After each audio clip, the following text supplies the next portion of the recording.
अस्सलाम वालेकुम नाजरीन, आप देख रहे हैं WT न्यूज़ और आज हम नई एपिसोड के साथ हाजिर हैं और हम आज हमारे साथ हैं फयाज साहब। सर अस्सलाम वालेकुम। वालेकुम सलाम। सर आपसे सवाल पूछने हैं, लेकिन सवाल सबसे पहले जो है जो ट्रेंडिंग पे चल रहा है कौमी चोर या कंपनी का लाडला नवाज शरीफ, क्या कहेंगे सर इसमें?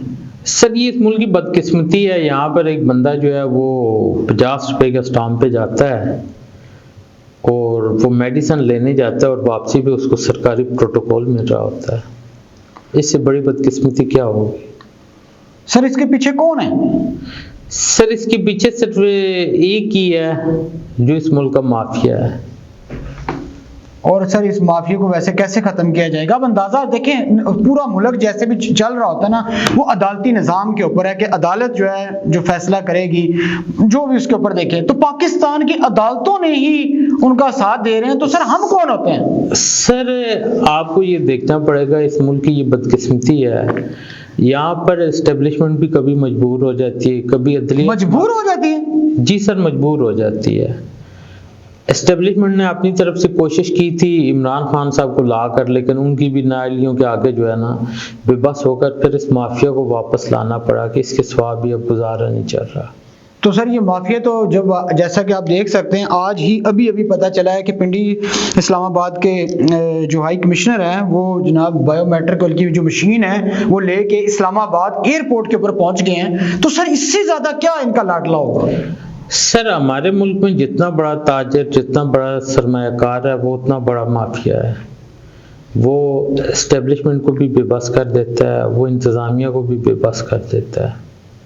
तो इसको कैसे खत्म किया जा सकता है? देखिए जज जो अमर फरूक है, जिसकी सहूलतकारियां हैं कि जो सहूलत दे रहा है, और जैसा कि आपको मैं ये भी एक अंदर की खबर बता दूं कि PML नून के जितने भी MNA MPA सबको कहा गया है कि अगर आपने सीट लेनी है, अगर आपने टिकट लेना है, और तो जब तक बंदे नहीं ना लेके आएंगे तब तक जनाब अली आपको किसी किस्म का वो नहीं दिया जाएगा। तो क्या आज इमरान खान की तरह, जैसा कि इमरान खान ने लाहौर में जो जलसा किया था मीनार पाकिस्तान के ऊपर, जो कि पूरी दुनिया जानती है, जिसके अंदर लाखों के हिसाब से लोग आए थे, क्या आ जाएंगे इतने लोग?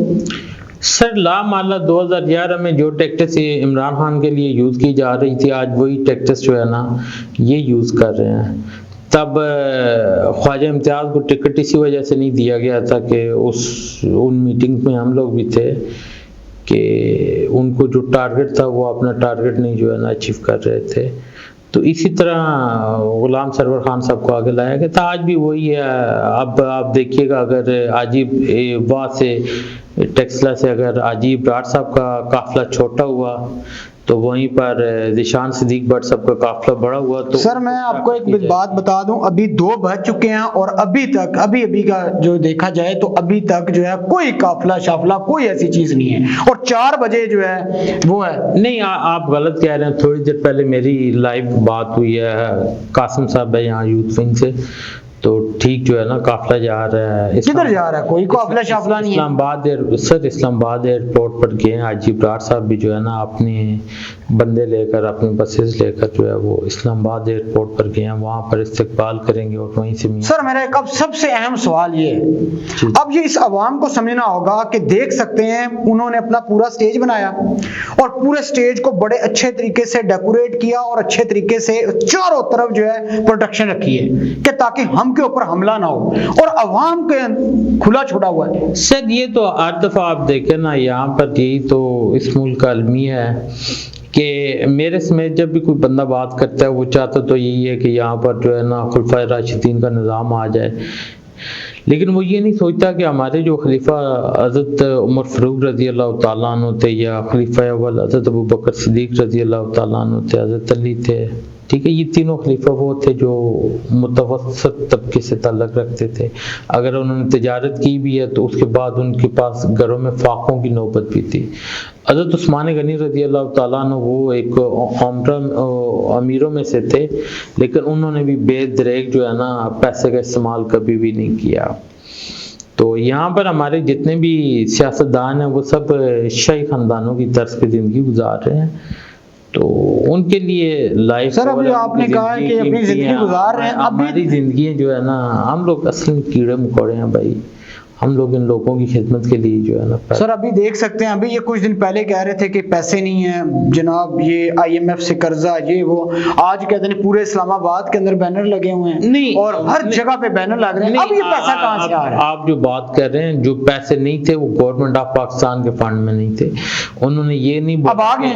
हाँ नहीं, ये गवर्नमेंट ऑफ पाकिस्तान ने फंड तो नहीं दिया ना, ये फंड उन्होंने इंडिविजुअली लगाया है, यानी मुल्क दिवालिया हो जाए उसकी कोई परवाह नहीं, हमारी जेबें बड़ी हैं। भाई ईमानतदार होना चाहिए था, ईमानतदार नहीं, इसके अलावा मैं बताता हूँ, मैं ये कह रहा हूँ कि अमानतदारी के साथ भाई जब तक आप वो करप्ट होता, वो 2 नंबरियां करता, वो इनकी तरह कहते नहीं बिजनेस करता, वो इनकी तरह ठेकेदार देता, वो इनकी तरह जो 2 नंबर जो चीज जरदारी की तरह 10% होता और कहता जो जो चीजें हैं लेके जाओ भाई, सेव रखता।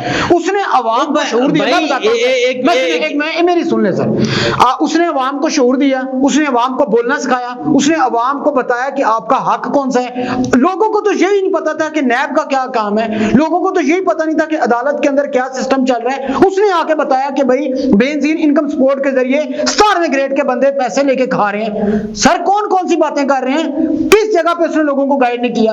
उसने तो पहले अभी तरतीब दी थी, उसने अपने एक सेटअप बनाया था कि लोगों को बताने के लिए, जैसी उसने थोड़ी सी तरतीब दी, लोगों को शऊर दिया, और जैसे शऊर आएगा, याद रखिएगा सर, जितना मर्जी बिजनेसमैन हो, ठीक है, जब तक उसको निचले वाले सेटअप का पता नहीं होगा वो बिजनेस नहीं कर सकेगा। लेकिन उसने अभी तरतीब दी, लोगों को, गरीब लोगों को ऊपर लेके आने की कोशिश की, और आज देख सकते हैं पीछे क्या हुआ। आप मुझे खान साहब आप कह रहे थे सऊदिया के, आप कह रहे थे सऊदिया के साथ ताल्लुकात खराब हुए, सऊदिया के अंदर खान साहब गए, जाके सबसे पहले क्या बात की, मैं आपको याद करवा देता हूँ आपके नॉलेज के लिए। उसने जाके कहा कि भाई इन जेलों के अंदर पाकिस्तान की अवाम, गरीब लोगों वो हैं, सबसे पहले इनको छोड़े। जी जी। तो आप कैसे कह सकते हैं कि सऊदिया के साथ ताल्लुकात खराब हुए हैं? वहां गरीब लोगों को नहीं, अगर मेरा गरीब बंदा जो रेडी लगा रहा है वो शाम को जाके रोटी खाता था, ठीक है, वो शाम को उसको इस चीज की टेंशन नहीं होती थी, बारिश हो रही थी, वो शटर के नीचे जाके सो जाता था। उसको कोरोना चला, 3 साल के अंदर मुल्क का बेड़ा गर्क हुआ, पूरी दुनिया का बेड़ा गर्क हुआ, लेकिन खान साहब ने क्या कहा, नहीं मैं अपने गरीब लोगों का ख्याल रखूंगा, मुकम्मल बंद नहीं करूंगा, 12-12 हजार रुपए दूंगा। सर आप कैसे कर रहे हैं ये जो लोग उस टाइम के अंदर अभी जो आपने क्वेश्चन रेज किया ना, अब स्टेप वाइज इनके ऊपर बात करते हैं। सबसे पहले जो आपने क्वेश्चन रेज किया था कि 17वें ग्रेड वाले ने भी पैसे लिए हैं, बिल्कुल ऐसे ही है, लेकिन उसमें आपको ये भी पता है कि अगर 2 17वें ग्रेड वालों को आपने निकाला है तो उसके साथ आपने 50 गरीबों को भी जो है ना उस लिस्ट में से निकाला। कैसे निकाला सर?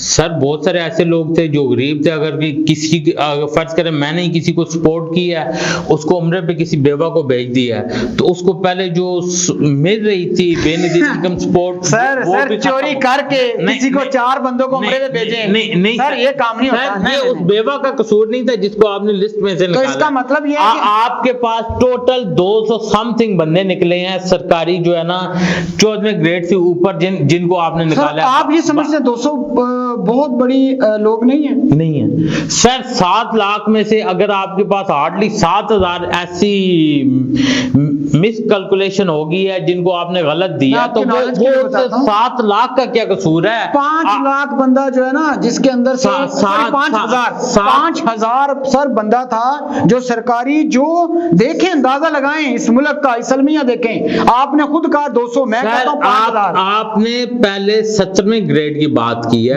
15वें ग्रेड प्लस पे 247 बंदा था, टोटल 7,000 समथिंग सरकारी मुलाजम थे, 5,000 नहीं थे, 7,000 समथिंग थे। तो अगर आप 7 लाख की लिस्ट में से 7,000 बंदों को निकालते हैं मेरे भाई, सबसे पहले आपने ये सोचना है कि 1% के लिए तो आप 99% लोगों का भी हक मार रहे हैं। यही तो पहली बात सर। उसके बाद आप भाई आपने जो सवाल रेज किया, अब स्टेप वाइज जो है ना आप उनके पहले जवाब ले लें। जी जी। पहला तो आपका ये एलिगेशन हो, क्या मुझे क्लियर कर दें कि आपने कहा है कि भाई अगर कोई करप्शन कर रहा है, ठीक है, और उसके पीछे अगर जितने लोग थे वो मतलब कह लो कि वो ठीक काम कर रहा था। मैं 17वें ग्रेड का मुलाजिम हूं और अगर मैं 2 नंबरी कर रहा हूं, मैं मुजरिम हूं, लेकिन मैं आगे 50 लोगों को भेजता हूं उम्रे के लिए या उनके घर चला रहा हूं, वो ठीक है। जो मैंने हटाऊंगा तो यारी बात है, मेरे पीछे जो 50 लोग हैं वो भी हो जाए। नहीं सर, और क्या, आप बिल्कुल गलत वे पर चले गए हैं। इसमें बात यह है, हम इस रूम में 4 बंदे मौजूद हैं, ठीक है, अगर 4 बंदों में से किसी एक बंदे ने गलती की है, सजा चारों को मिलनी चाहिए। मुझे ये बता दें, आपने वो जो मिलनी उसको चाहिए जिसने की है। जी जी, बात यही, आपने जो फिर वो 7 लाख बंदा निकाला है ना, उसमें से हार्डली आपका 7,000 के करीब ये सरकारी मुलाजिम बनते थे जिनका हक नहीं था। ओवरऑल कोई सर हमारा मकसद सिर्फ एक है, हमारा 1 लाख बंदा भी ऐसा नहीं होगा जो एक्यूरेट उस लिस्ट पर पूरा नहीं उतरता, जो गरीब नहीं था आपने जिनको दिया, पहली बात। अब दूसरी बात आपने की थी कि खान साहब के दौर में करप्शन, खान साहब के दौर में जो करप्शन रेशियो थी, जो पहले आपने जरदारी साहब को 10% कहा, तो वो उनके बारे में एक चले होगा, तो आप किसी सर होगा नहीं, ये आप किसी भी ठेकेदार से पूछिएगा जो पहले उनको ठेका 15-20% दे के मिलता था, खान साहब के दौर में वही ठेके जो है ना 40% और 50% देकर मिले हैं। तो करप्शन रेट तो खान साहब के दौर में माशाल्लाह जितना बड़ा है, इतना पूरे पाकिस्तान की हिस्ट्री में नहीं था। इसीलिए खान साहब के ऊपर कोई केस नहीं मिल रहा, सिर्फ साइकिल पकड़ रहे हैं। खान साहब के ऊपर केस मिल नहीं रहा, नहीं, गाड़ी चोरी कर लिया सर, बाकियों के ऊपर कौन सा आपको केस मिला है? बाकी भी तो किसी के ऊपर केस नहीं था ना। सर नवाज शरीफ के ऊपर करप्शन के केस कौन सा करप्शन, कौन सा एक करप्शन का केस आप बताएं जो साबित हुआ है, जिसकी वजह से एक बात सर मैं बताता हूं, करप्शन का केस बताएं जो साबित हुआ है। शहबाज को फर्द जुर्म लगने वाली थी, अगले दिन वजीर आजम बनाया। सर एक बंदे को आप 9 माह तक कैद में रखते हैं, फर्द जुर्म जो आपने ऐड करना होती है वो 1 माह में होती है, आपने उसकी कितनी, इसीलिए तो सर मैं आप 9 माह तक अदालती निजाम नहीं है यहाँ पे, एक बंदे के ऊपर 9 माह तक आप फर्द जुर्म ऐड नहीं कर पाए।